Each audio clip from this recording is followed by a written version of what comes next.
Welcome guys, this is Ashutosh, your host, and I welcome you all in this new video tutorial session of electrical machines, where today I have presented over here the Ward Leonard speed control method. Okay, and you can see over here, this is the virtual lab simulation of electrical machines lab of practical speed control of DC motor using Ward-Leonard method, and you can see the connections over here. I have connected this circuit already and it is running already. You can see the DC motor which is to be controlled. The speed of this motor is to be controlled, that is called DC motor, and this is motor generator set is connected. This is induction motor, three-phase induction motor we have taken, and supply is given from here, and this is separately excited DC generator.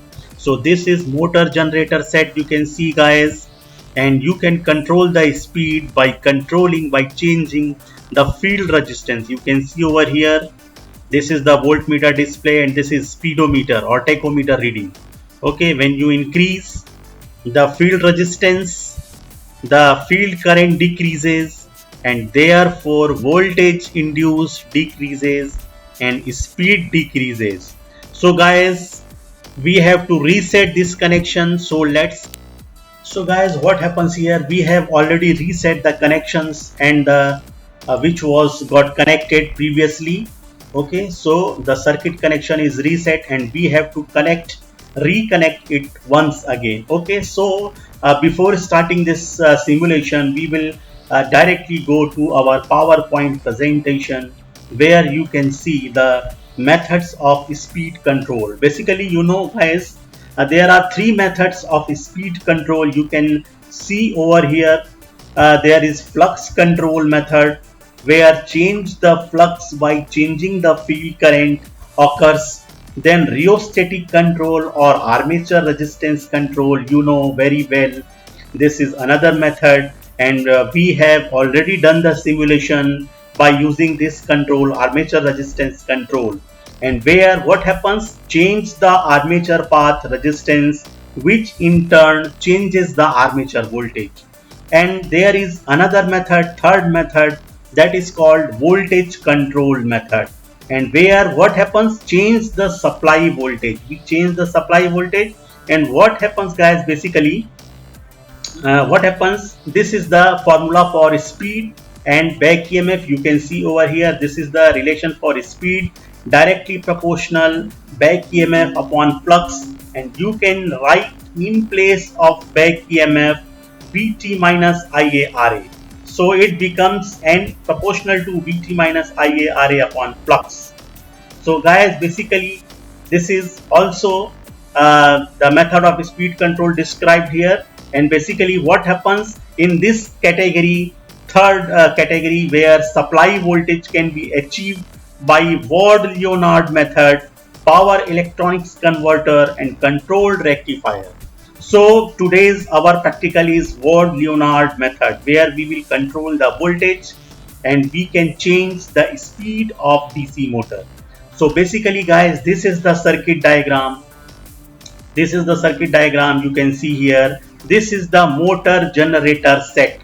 This is induction motor, three-phase induction motor is selected, and the stator armature winding is star connected, and basically here auto transformer starter is used. You can see the three phases R, Y and B, and this is the starter of induction motor, and the coupling is there between DC generator. This is called separately excited DC generator guys. So this is induction motor which is run at three-phase AC supply, and the shaft of induction motor and this separately excited DC generator is got coupled.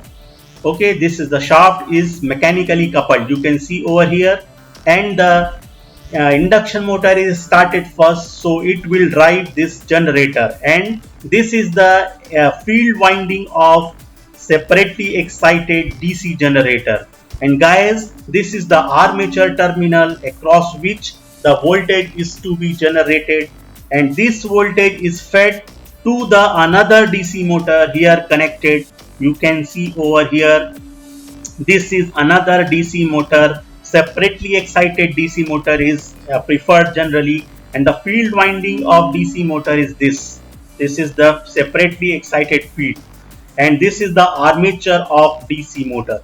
Guys, you can see, and this generated voltage from generator is fed to this DC motor, and by changing the field resistance of generator, you can see here, this is our practical. By changing the field resistance, this is the field rheostat of DC generator, we can change the amount of flux generated, and then we can change the induced voltage, amount of induced voltage generated across armature. And so by changing this armature voltage, you can change the speed of DC motor. Okay guys, so let's proceed. And what are the advantages? Actually, these are the advantages of using Ward-Leonard method. A very large range of speed variation is possible. Okay, you can change the speed beyond base speed. Okay, you can increase the speed, you can decrease the speed beyond base speed, and the direction of rotation may easily reversed by reversing the generator field current. Second point is this. Then third point is speed regulation is good. Fourth point is overall efficiency is though poor, is still much higher than that obtained in armature voltage control using series resistance. And what are the drawbacks, guys? Larger size and larger weight, higher initial cost is required, because here the use of two additional machines of the same rating as the main DC motor and requires more floor area and costly foundation, and frequent maintenance is needed, lower efficiency due to higher losses, and the drive produces more noise. So we can directly proceed to our virtual lab simulation, guys. So here you can see, okay, so we have to connect it. So first step, this is the main three-phase supply. This is the auto transformer starter, which is to be connected from this three-phase induction motor, guys. This is induction motor, and this is separately excited DC generator. Okay, and this is the DC motor, you can see over here, and the speed of this DC motor is to be controlled. So guys, first of all, induction motor is to be connected first. So what happens? This is MCB, miniature circuit breaker, and this is connected from auto transformer input A1 to A2, then B1 to B2, and C1 to C2. So three-phase AC supply RYB is got connected from input of auto transformer. So this is the auto transformer, and the output E1, F1, G1, you can see this is the auto transformer starter of induction motor. This is three-phase induction motor. So now the output of auto transformer starter is got connected through to the induction motor E1 to E2, then connect F1 to F2, and then connect G1 to G2. Okay, so induction motor part is finished. Okay, now comes the DC motor part, DC generator part. So guys, this is the DC supply available, plus minus D1 K1, and this is the starter, 3-point starter we have already here.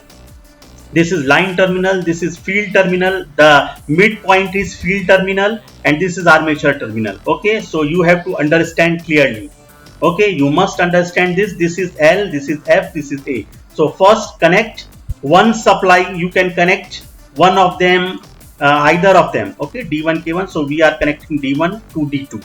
So this is positive supply or negative supply can be connected through this line terminal, and this negative supply, if this is positive, this is negative. So this negative supply is got connected from the armature of DC generator, then connect the field of separately excited DC generator, and this is again the DC motors armature, one connection of armature. It is got connected.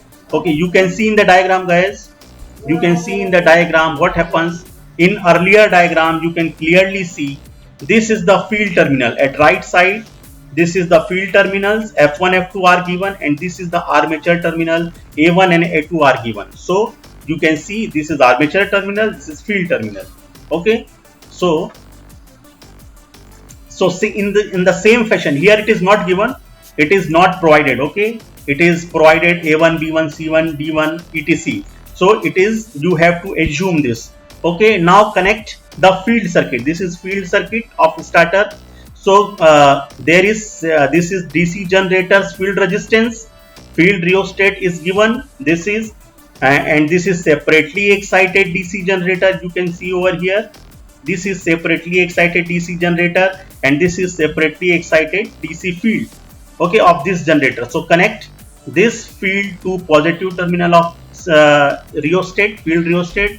The negative terminal of field rheostat is got connected to the field one of the field terminal of separately excited DC generator.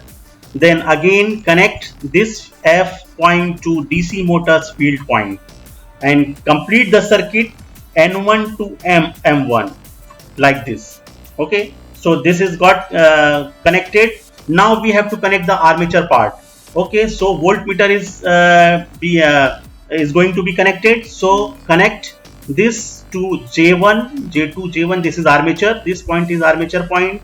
Then connect this J1 point to armature of DC generator's armature, across which this voltmeter is to be connected. Okay, we have to measure the armature voltage generated by or induced by DC generator. This is DC generator, and we have to read the voltage across this armature. So first armature point is I2. This is the armature point, and this is got connected from J1 armature point, J2 to J1, and J1 to I2. This is one armature, and another armature point is the combination of L1. Connect L1 from here. This is the armature of DC motor, and second armature point M1 of DC generator. So this is the combination point. Okay, this is joint. So we have connected this voltmeter across the armature of this generator and motor. Okay, so now the connection is already got connected. Okay, we have connected the circuit, and now what happens? You have to switch on the supply. Okay, before that you check the connection, and it will tell correct connection, proceed to take reading, and we have connected the correct connection as per the diagram, and you can now click on this supply. Okay, and it will turn green. It will turn green. You can see this was previously, earlier it was red, now it is green, and double click on auto transformer, then this motor will run. Okay, double click on auto transformer, so you can see add value. So this is the voltage, 200 volt is generated across this generator. You can see over here, and the speed of this DC motor is 1499. Now you have to vary this field resistance. You have to increase the value of this field resistance. So increase the field resistance, guys, in this fashion, and you will see by increasing the field resistance, field current decreases of this DC generator's field. Okay, we are talking about DC generator's field, and when DC resistance, field resistance is increased, DC current entering into the field decreases, therefore flux decreases, and flux is directly proportional to EMF. You can see EMF is directly proportional to flux, so amount of flux generated is reduced, so EMF is also reduced. You can see over here the voltage reading, the voltmeter reading is now becomes 194. You can add values here. Okay, and the speed is also decreasing because speed is directly proportional to voltage. You have seen from the diagram, you can see the diagram. Here is the relation, guys, here is the relation. You can see the formula for this is the formula. You can see this is the formula, back EMF or generated EMF. The formula for back EMF for motor and generated EMF for generator is same. P phi NZ upon 60A, guys. This is, so if the amount of flux is reduced, back EMF is reduced. Okay, back EMF is reduced, and voltage is proportional to this speed. You can also see speed formula. Speed is directly proportional to terminal voltage. You can see from here. This is the formula. You can see speed is directly proportional to V upon flux, okay, of motor. So if terminal voltage reduces, speed reduces. So we can directly go to our simulation. Okay, so motor is running. Now again increase the field resistance. Now we have again increased the field resistance, and now what happens? Again field flux decreases. The value of field flux decreases. Then the induced voltage is also decreases. It becomes 177. You can add values. So we have got the third table of observation table, and therefore speed decreases. You can see over here 1425, and we are controlling the speed of this DC motor. Okay, and this is our motor generator set, and induction motor is driving this DC generator, and the shaft of both are mechanically coupled. Now again increase the field resistance of this DC generator. We have changed the field resistance of this DC generator's field circuit. Then again voltmeter reading basically decreases 168 because amount of flux generated decreases, and therefore speedometer tells you can add values 1398 RPM. Then again increase the value of field resistance, again voltage decreases, speed decreases, you can add values, and again you can increase the field resistance. You can see the change in voltage. It becomes less, 155 volt current reading, and speed is also decreasing 1163 RPM, and now the again decrease, again increase the field resistance, now decrease field current, then field flux is decreased, then EMF induced is decreased, and therefore terminal voltage is decreased, and finally speed of this motor is decreased. And you can add value like this. It becomes voltmeter display 140 volt, 142 volt, and speedometer 962 volt, and the last reading you can control. Okay, this was the last reading. Okay, now this is the optimum value. You can't control beyond this. Okay, so guys, this is the speed control method of Ward by using Ward-Leonard control of DC motor. Okay, so that's it, guys. That's it for today, and we will meet in our new video tutorial session of Electrical Machine Lab very soon. Thank you, guys.